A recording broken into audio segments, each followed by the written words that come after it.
Sur les jeux comme Roblox, Fortnite, vous pouvez soit vous faire emote dessus, soit potentiellement être recruté par un membre de l'État islamique. Et ça, c'est un sujet qui préoccupe réellement les autorités, parce que depuis quelques années, les terroristes innovent et utilisent les jeux vidéo comme plateforme pour converser avec des jeunes, très souvent mineurs, et les radicaliser. Tout ça se fait au travers d'un processus. Par exemple, sur Roblox, vous avez des jeux qui viennent reproduire la bataille de Fallujah, une bataille qui a fait entre 470 et 6000 victimes civiles. Et c'est sur ce genre de jeu que les recruteurs vont venir chercher leur proie. Pour trouver un master ou une alternance, faut vendre son âme. mais par contre pour le terrorisme, Ça recrute. c'est un phénomène qui a surtout commencé en Asie. Par exemple, rien qu'en Indonésie, en novembre 2025, 13 adolescents ont été arrêtés car ils ont été recrutés sur Roblox. Sauf que cette tendance commence à toucher les pays aussi occidentaux, et ce depuis quelques années. Par exemple en France, en 2022, la proportion de mineurs mis en examen pour association de malfaiteurs terroristes était de 1%.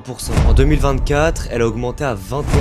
Et cette méthode de prospection par les jeux vidéo, elle est aussi utilisée par les groupes d'ultra-droite et par des sectes. Mais ça, si vous voulez, je vous en ferai une autre vidéo. Donc voilà, faites attention à vous sur Roblox, jouez que au jeu Brain Rot, même si vous allez perdre des neurones.